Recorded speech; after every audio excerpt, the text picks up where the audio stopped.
tujuh jurus. Kenali potensi, kelola emosi. Selamat pagi, Bu Guru. Selamat pagi, Nak. Silakan duduk. Bagaimana kabarnya hari ini, Nak? Baik, Bu. Baik ya. Ya, seperti yang diketahui oleh anak bahwa Ibu mendapatkan laporan dari wali kelas dan guru piket. Makanya Ibu memanggil anak untuk masuk ke dalam ruang BK untuk mendapatkan layanan konseling individu ya. Ya, tapi ada baiknya sebelum kita memulai kegiatan kita pada pagi hari ini, baiknya kita berdoa dulu sesuai dengan keyakinan kita masing-masing ya, supaya kegiatan proses konseling individu kita hari ini dapat berjalan dengan lancar dan dapat berjalan dengan baik ya. Mari kita berdoa sesuai dengan kepercayaan dan keyakinan kita masing-masing. Doa dimulai.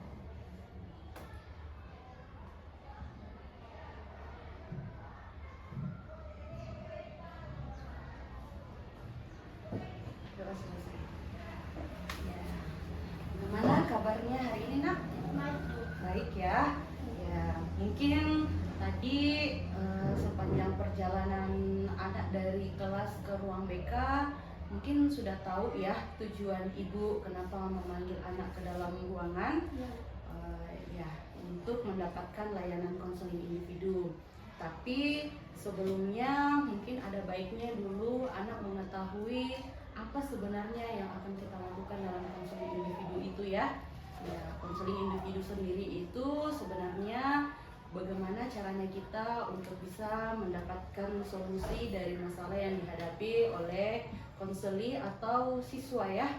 Ya, karena anak sendiri mungkin ada masalah yang dihadapi dalam proses pembelajaran atau masalah yang dihadapi sebagai siswa, sehingga ada baiknya kita sama-sama mencari solusi ya. Nah, di dalam konseling individu juga itu terdiri dari 3 asas. Yang pertama yaitu asas keterbukaan, di mana konselor maupun klien diharapkan dapat bersikap terbuka ya, terbuka. Terus klien juga diharapkan bisa jujur, mengungkapkan perasaannya, mengungkapkan pikirannya, apa masalahnya. Sementara itu konselor atau ibu terbuka juga dalam menerima klien tanpa berprasangka buruk ya. Yang kedua itu asas kesukarelaan, di mana klien atau anak datang mengikuti proses konseling atas dasar kemauan sendiri, tidak ada paksaan dari pihak manapun. Terus klien atau anak berhak untuk memulai atau melanjutkan dan juga bisa menghentikan proses kapanpun anak mau ya. Yang asas ketiga yaitu asas kerahasiaan. Konselor wajib atau ibu wajib menjaga semua informasi yang disampaikan oleh klien untuk tetap terjaga kerahasiaannya ya. Asas ini juga dapat membangun rasa aman dan kepercayaan dalam hubungan konseling ya. Tidak usah tegang di dalam proses konseling individu ini. Jadi ibu harap dengan berjalannya waktu konseling ini anak bisa mendapatkan konseling secara rileks, merasa nyaman ya. Ya, coba dikontrol lagi perasaannya Nak dengan pelan-pelan tarik nafas dalam-dalam. Kalau posisi duduknya sudah merasa nyaman.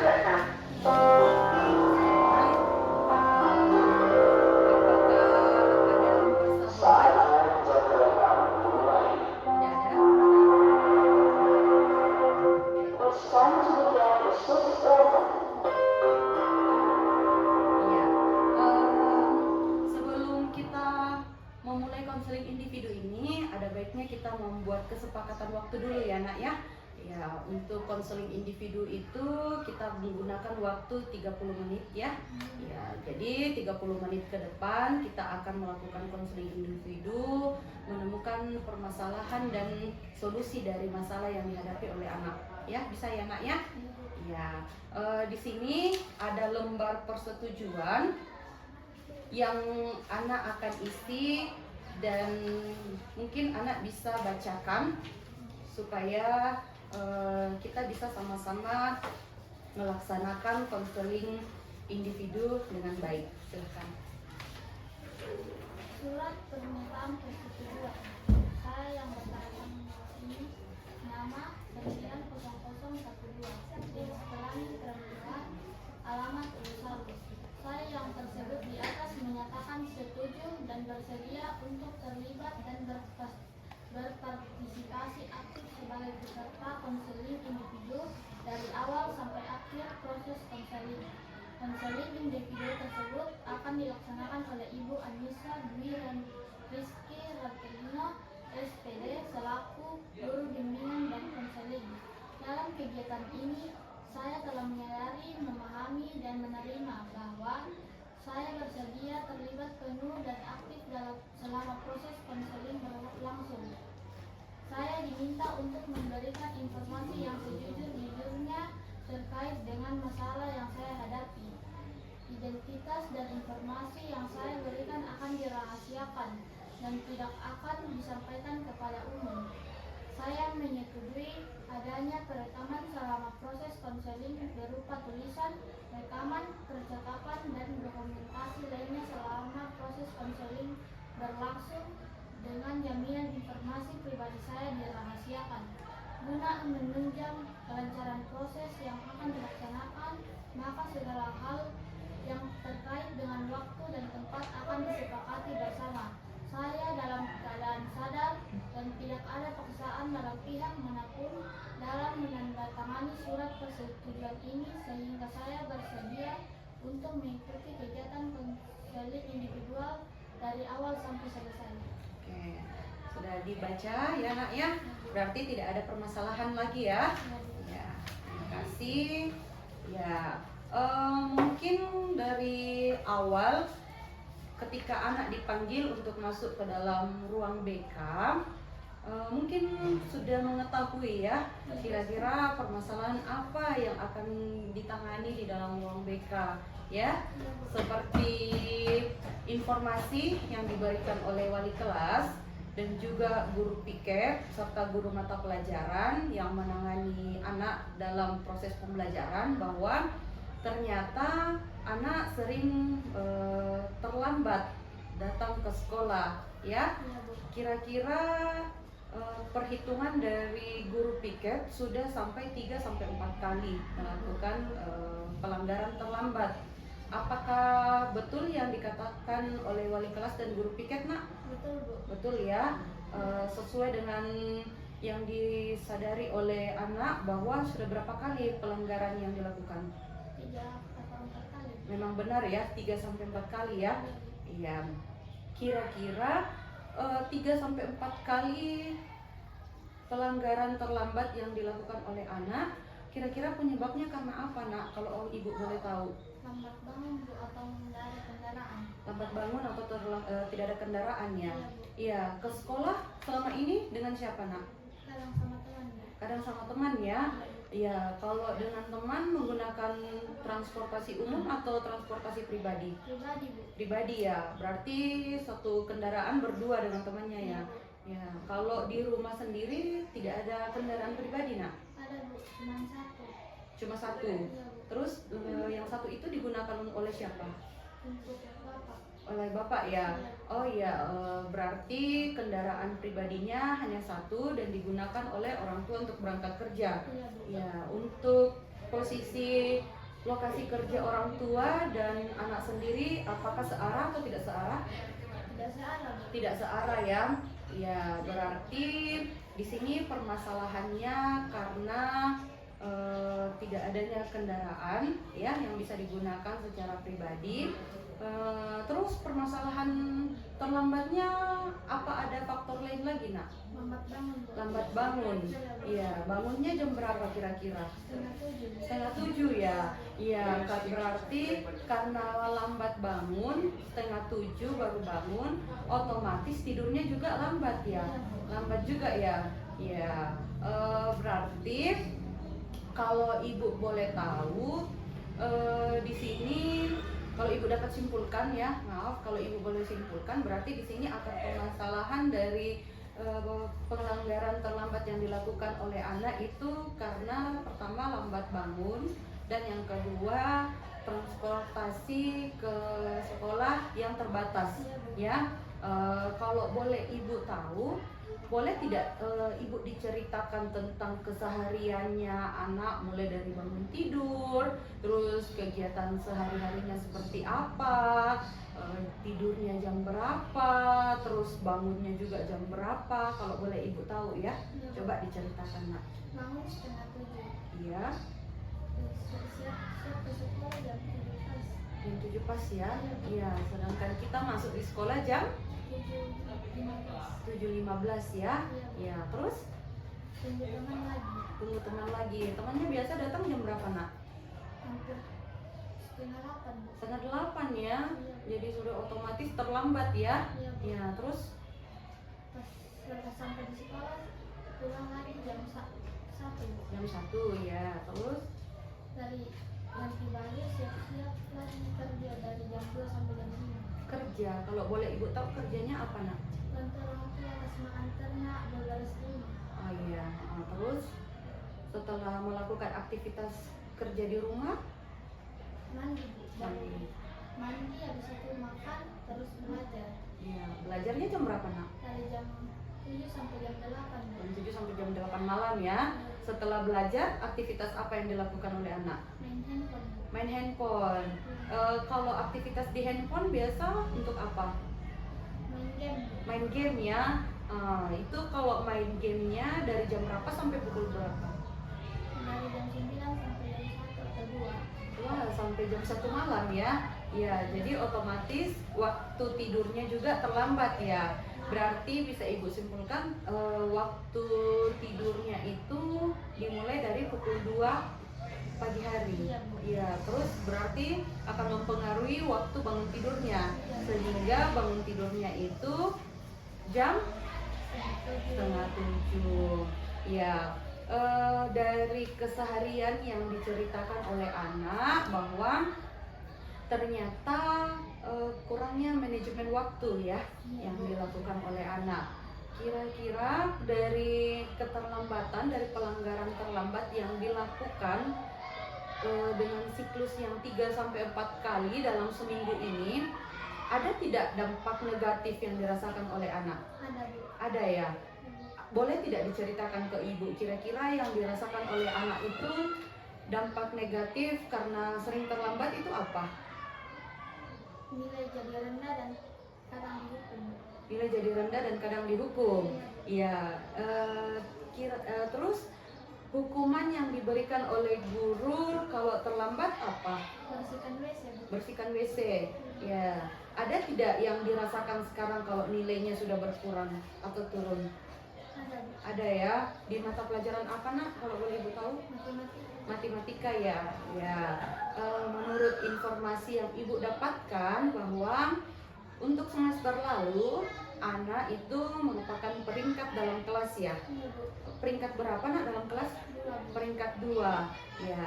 Dengan peringkat 2 dalam kelas, bagaimana perasaannya anak ketika melakukan pelanggaran yang seperti terlambat sehingga mengganggu pembelajaran sehari-hari?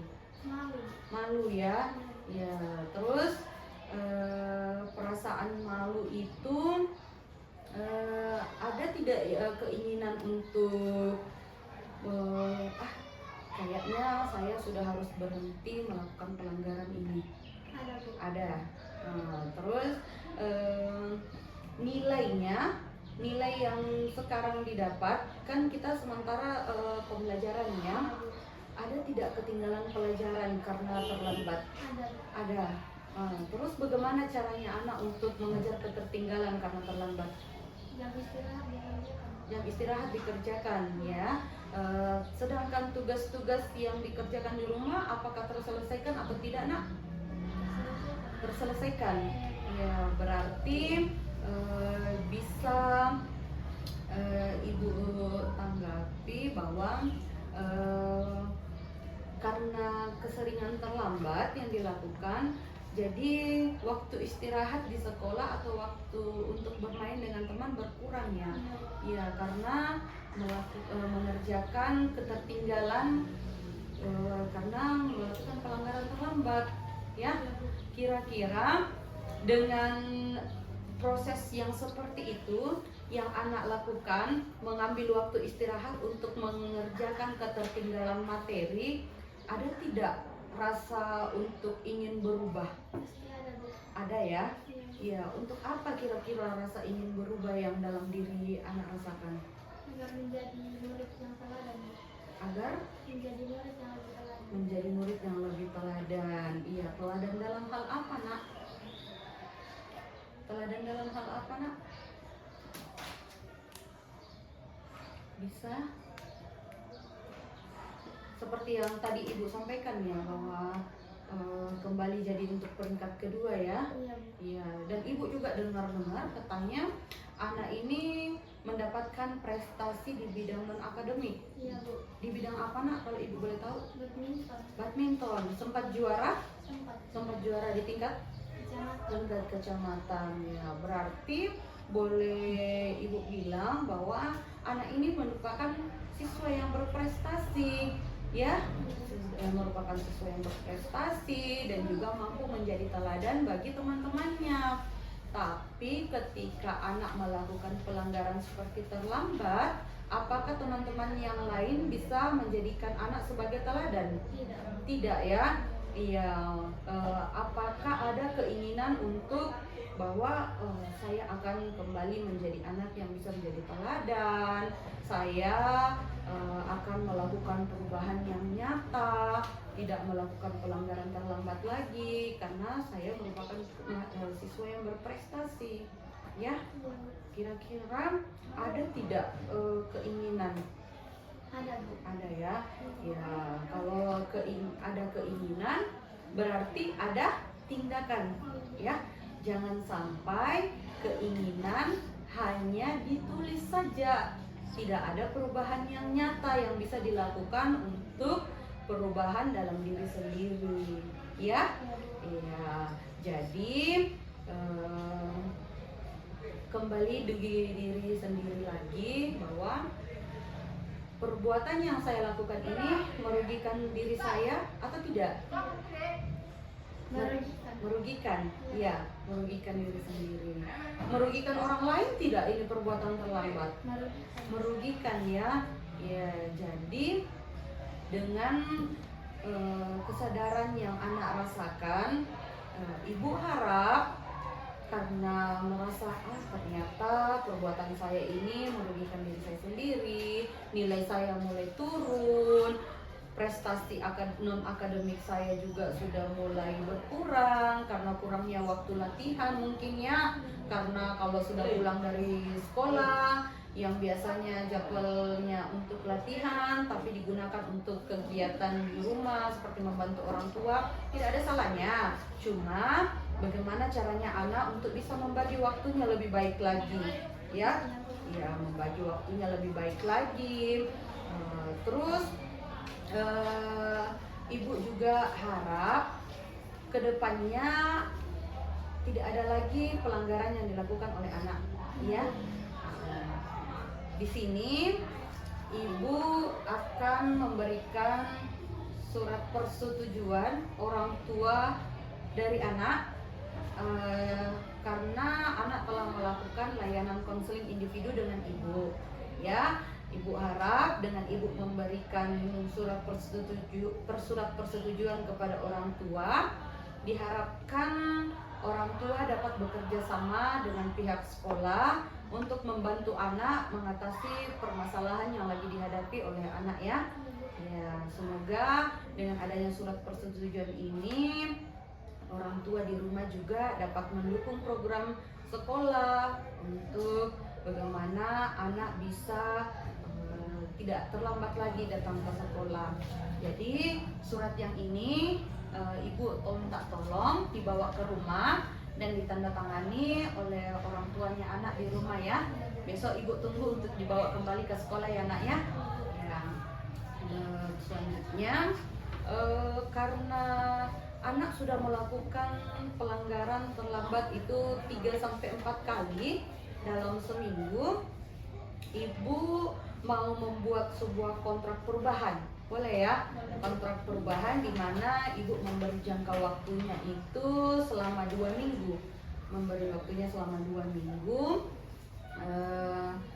Jadi ketika anak bisa melakukan perubahan yang signifikan atau yang nyata dalam waktu 2 minggu itu, ibu akan memberi hadiah ya. Dan apabila anak tetap melakukan pelanggaran yang sama dalam waktu 2 minggu, mungkin ibu akan memberi hukuman yang seperti biasanya ya yang dilakukan oleh guru piket ya. Jadi di sini kontrak perubahannya kita akan kerjakan dalam waktu 2 minggu ya. Boleh ditandatangani nak.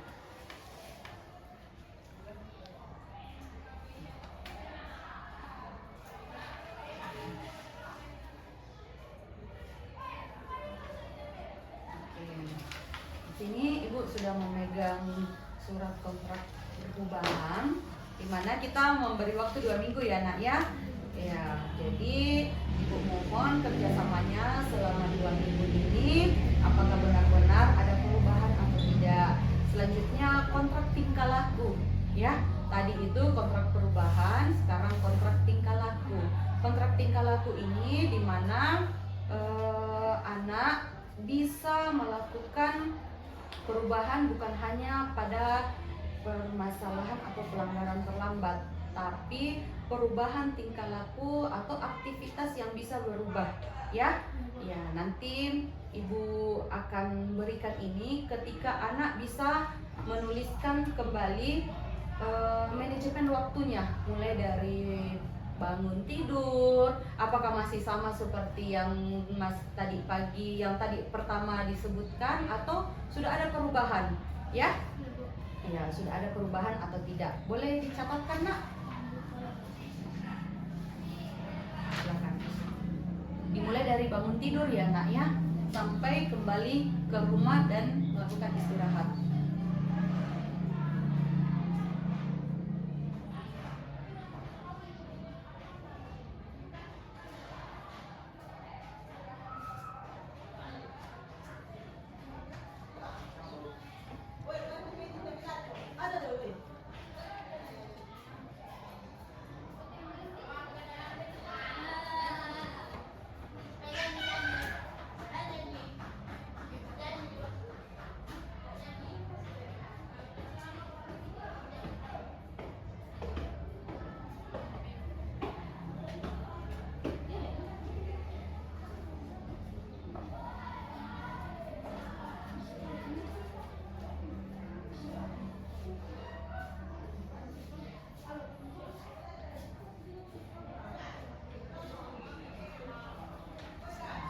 Nanti dibacakan ya supaya ibu dengar.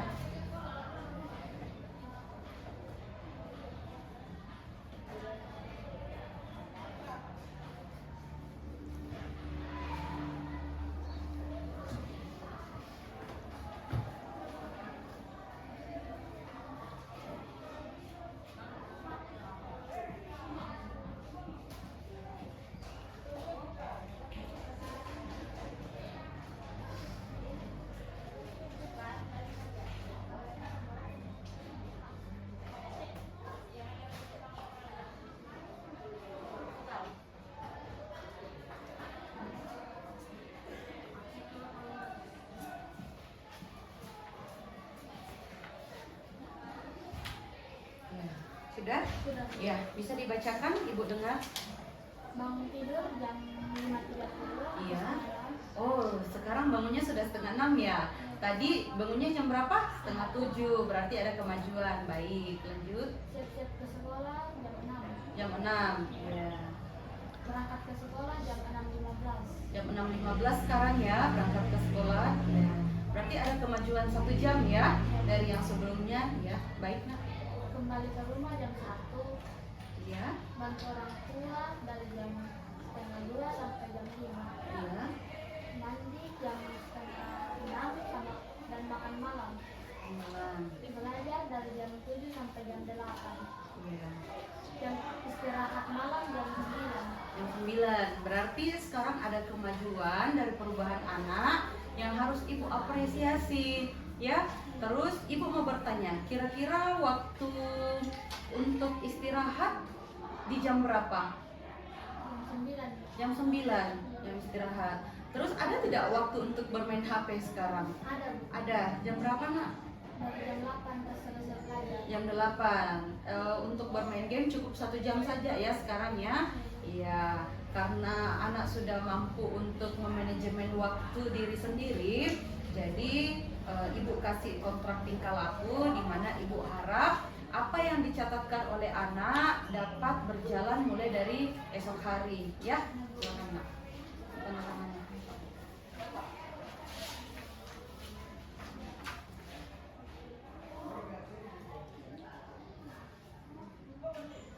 Oke ya.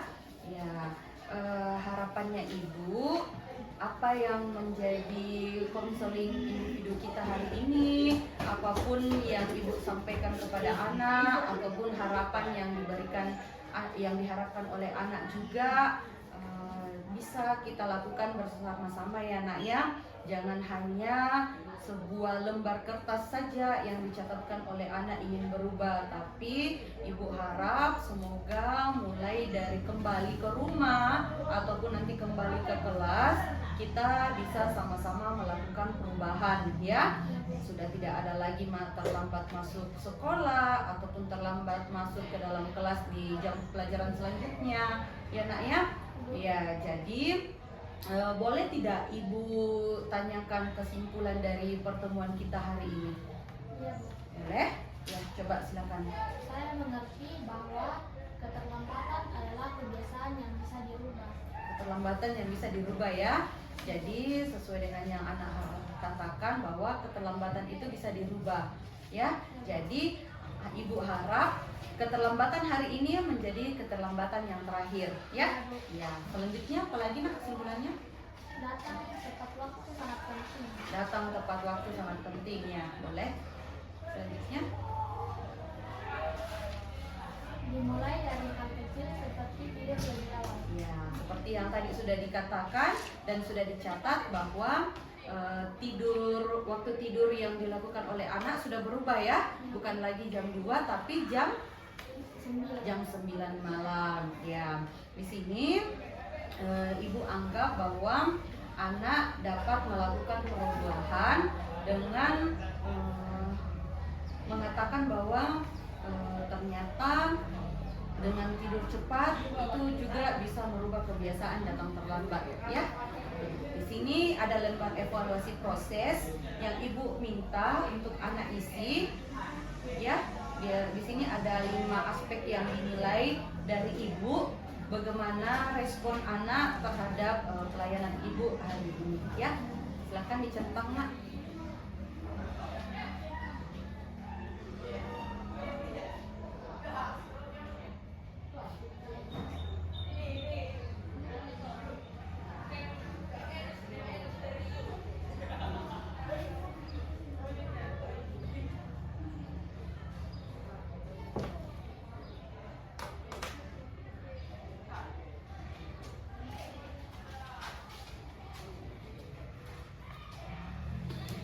Ya, terima kasih atas evaluasi pada Ibu juga. Jadi bukan hanya Ibu yang mengevaluasi anak, tapi anak juga mengevaluasi bagaimana Ibu melakukan konseling individu hari ini ya nak ya.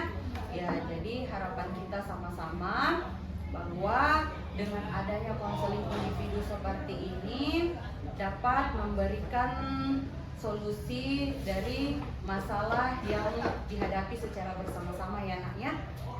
Jadi setelah dari sini kira belajar apa nak? Matematika ya, gurunya ada ya? Ada ya, jadi ibu harap mulai kembali dari sini sudah ada perubahan yang dilakukan oleh anak ya. Jadi karena tadi kita mulai dengan berdoa, maka ada baiknya kita akhiri juga dengan berdoa ya nak ya. Ya, jadi ibu minta untuk anak yang memimpin kita dalam doa, karena tadi kan ibu yang memimpin ya nak ya. Ya, silakan ya. Mari kita berdoa.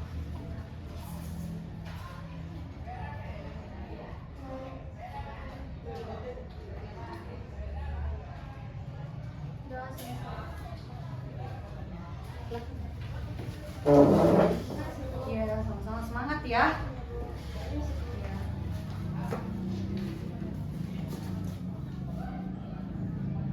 Kenali potensi, kelola emosi, tumbuhkan resiliensi. Jaga konsistensi dan jalin koneksi, membangun kolaborasi dan menata situasi.